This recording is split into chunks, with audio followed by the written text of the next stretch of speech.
Did you prepare? I've studied all night for a breakdown. I have my notes. I was told this is a breakdown. What are your thoughts, sir? I'm glad you asked. I'm going to go with, ask me, well, I'm going to go with Nate Diaz. Now ask me why. Wow. Why? Well, the way I look at it, and correct me if I'm wrong, Conor's boxed the daylights out of everybody who, for the most part, either has his reach or smaller. So what he does is he hangs on the edge of the pocket.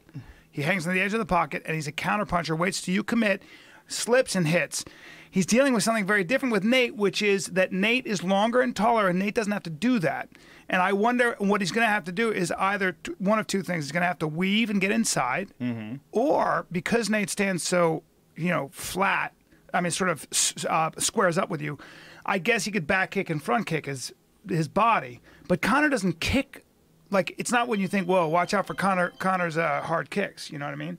So he actually kicks pretty good. Yeah, he kicks. He has very good kicks. He does. You also haven't seen much of him because he's smoking everyone. This is true. He's murking everyone. But Nate's a very durable guy too. He spends a lot of time in those gyms with a lot of those Mexican boxers that stand in the hole and just bang. Which isn't Conor.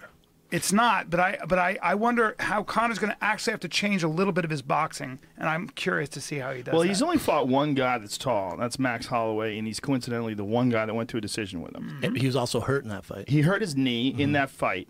During the fight, when he was passing the guard, he blew out his ACL. So that definitely had a huge effect. But I think that you make some good points. I think Dos Anjos showed a bit of the blueprint on how to beat Nate. And one of the big things is that Nate stands real heavy on that front leg. He comes in, he fires that hard right jab and stands real heavy on that front leg.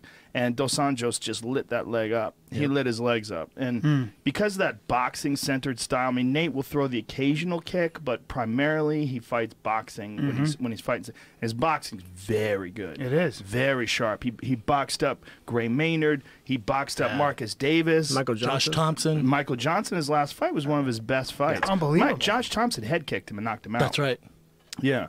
That was a different, that was Josh Thompson, man. That dude's had a series of injuries, but I still maintain he's one of the best lightweights in the world. Especially when he's in Strikeforce. Yeah, well, he's getting older. That's the issue, is he's like 36 years old everyone. now. But definitely not. Maybe Max. Maybe Max, right. But Max back then was like, it was two years ago plus.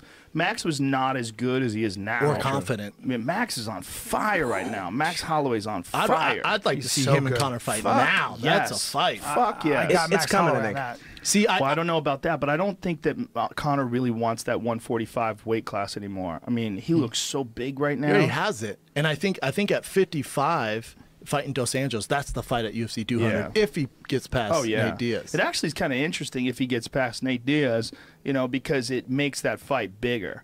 The fight at 200, it really makes it bigger. More build-up. Dos Anjos broke his foot in the last minute of the last round of sparring. He's going against a high-level kickboxer, and he checked the kick. Broke his foot. We use the same masseuse, and, of course, I get a text message like, fuck.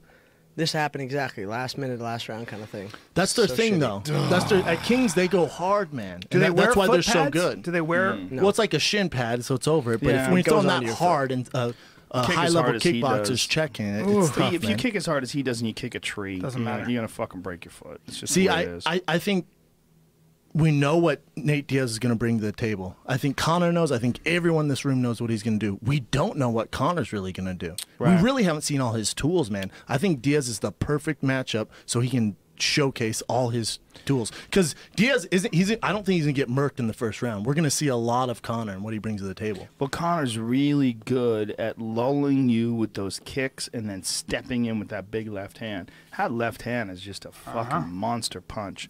From heaven, son. Oh, man, he just throws it so perfect, and he's got so much power behind it. But I'll tell you, man, it's hard to hit Nate Diaz clean. Hard to hit him clean. You think? He's tall. Yeah, he's slick. He's tall. He moves a lot.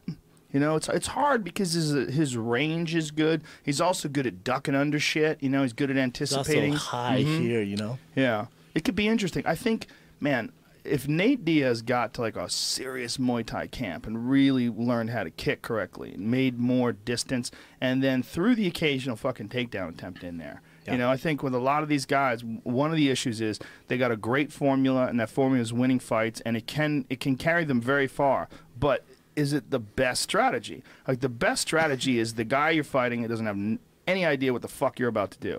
That's the George St. Pierre strategy. George would just mix it up so well, and it was like one of his best assets. He really didn't know what his attack was going to be. With these guys, like, you know what their attack's going to be. With Nate, you know what his attack's going to be. But it's a fucking good attack. It's a good attack, but I think we're seeing a changing of the guard. You're seeing these athletes like Luke Rockhold, who's just a freak, Conor McGregor, these guys who can do it all. So you have the old guard with, you know, I'm not hating on these guys, but I was one of the old guards. I like to, you know, wrestle, box. Didn't do a lot of kickboxing, didn't do a lot of kicks. You look at Rashad Evans, really not a kickboxer, good at wrestling, good at boxing. We know he's going to bring to the table. But crazy's got a big head kick knockout in Sean Salmon. That was like one of his biggest highlight reel KOs. For sure, but how long ago was that? Long time ago. Yeah, but you